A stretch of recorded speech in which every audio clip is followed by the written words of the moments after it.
Good morning from Yami BTV. Wishing you all well. Sending plenty of love your way as usual. Just finished my second workout. I'm going to start doing some videos on my workout soon. But this morning we talk a little bit about adversity. And, many of us, we lived a life of big discipline years and years ago, especially conditioned in a prison system, or even if you're on the outside doing your boxing training, your athletics, you're going for your simple jog in the morning and you're doing your circuits and all that. And then, you have the time down and you bring yourself down and you lose weight and you're not looking how you once did, you're not feeling how you once did. And this is when I got clean, right, off drugs, right, because we know I still have the odd little bit of liquor and drink, right, which is not very often. But when I was on this comeback the last 3 months, I was talking to Tony, even Kevin Lane, we're going to go into this in a minute, about finding yourself out here, especially when you've had downtime or times when you haven't trained for quite some time. And the real core of what made us some of the men that we really were in those institutions. Now, we know mostly about what my training was. It was everything from football to basketball to paddle tennis to athletics and high jumping and circuits to a real high level. And of course, a powerlifting pound for pound champion with a gold badge. Now, during them days of the dark times in there when I was using and stuff, even I used to get up in the morning and open my eyes, and sometimes obviously they're not clear as they would be, as if you would be clean.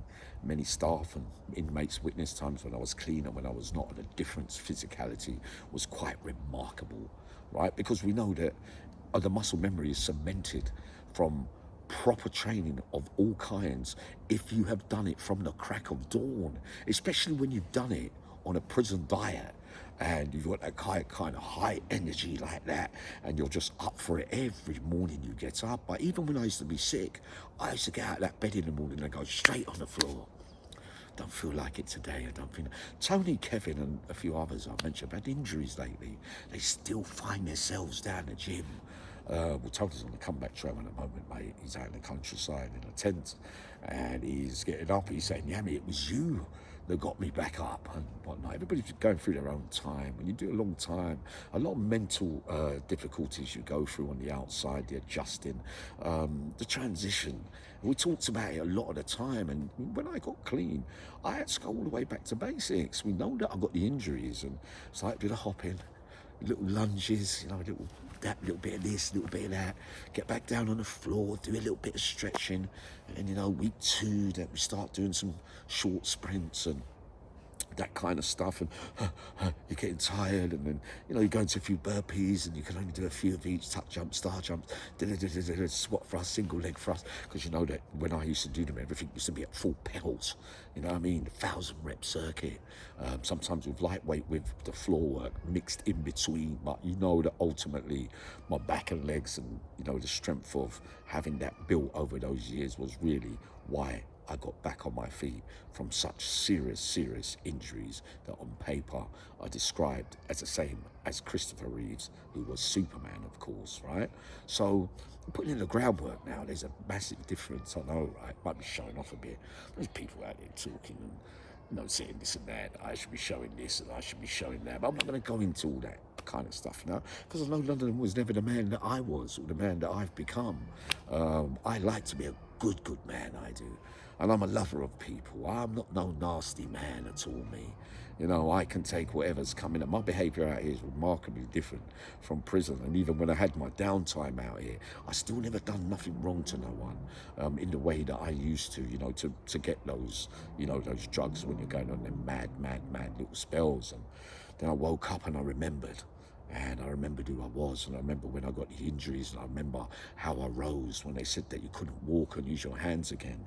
And then I have to leave drugs now to do that. To remember in my mind that I have to prove once again, once and for all, that I can rise from the dead.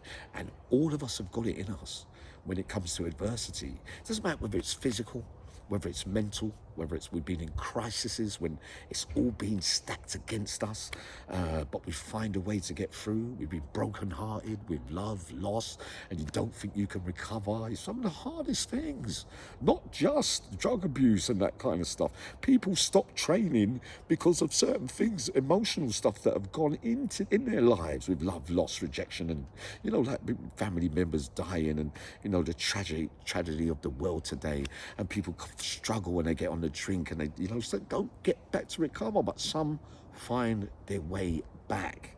And remember that it's only one life and you only got one goal of it. You either sink or you swim. Yeah, I'm not asking you all to get up and be like Uncle Yummy and Charlton Heston and Spartacus, but that's how I look at it, because that's the way that I always looked at it. Just to dig holes for myself and then respond and say, well, hold on, you ain't written me all off. Same kind of behaviour mirrored from the inside in the Cat A's when I used to go down here and pretend that Susie's my friend now and I'm not looking my best, and then all of a sudden you rise, but really you were just doing it to people please and to impress, to show them. When you feel like you have to do something in there where you're bored and put yourself to see if you can rebuild yourself. Well, I had to do it when I was paralysed, and I should have never touched nothing again while I was out, because that was a final warning to me when I had that accident, that self-inflicted accident that we talk about so much, what we've spoken about so much, my beloved ones. But Uncle Yummy says to you, no matter what's going on in your life, do you. You know what I mean? Go to bed early, like Uncle Tone says, and Kev, right? They're going back. Kevin was down the gym the other day, and he couldn't even, because he's got a little injury at the moment, but he can't bend his leg this way and he can't do it that way, but he was still down there doing it, because he was remembering, he was digging on past and way back glory days of training that's so embedded in some of us that have done long prison sentences. And you remember a lot of these guys, their muscle, Tony, Kevin's, Slaney's, well, GN never really trained in the way that they did, Gary Nelson. It wasn't really like that. You know, Builder Bob was just a raving, no, Builder Bob, it don't matter whether he trained or not. He didn't seem to have to do anything if you get what I mean. In the early days he trained and all that, but all he had to do was land, right? But no matter what you're doing, you got to go to bed early. You got to eat your meals. Like Tony says, he just wakes up and has a cup of coffee now, smells the fresh air, hears the birds singing, and he's really, really happy. You know what I mean? For the first transition takes a long time out here. And Ghost, you've been asking me, Neil66, you've been asking me, Yummy, let us know the last 3.5 years, so I've got to this stage, the demons, the hurdles, the peoples, the places, the hurt, where you had to learn not being a criminal was one thing, but I will be letting you all know how it all went, and that 3.5 years up until obviously 3 months ago, and with the stuff that I put myself through, that when I was homeless and I had to go to this one and that one and that one. Uncle Yum's going to tell you everything and how childish the errors seem now that I was making, simply because I've been institutionalized all those years without life experiences, and then one too many times it hurt me too many times, and in the end I said, I ain't doing it that way no more. There's nothing good in it for me. Just be that man, keep your personality, keep your true self, right? Very aware of going out. That's what I was trying to say on the live last night. I had a bit of liquor, I had a Malibu or something before I went up there, but you know, but you don't know what I'm like. You know, I'm not touching no drugs. You know that, yeah.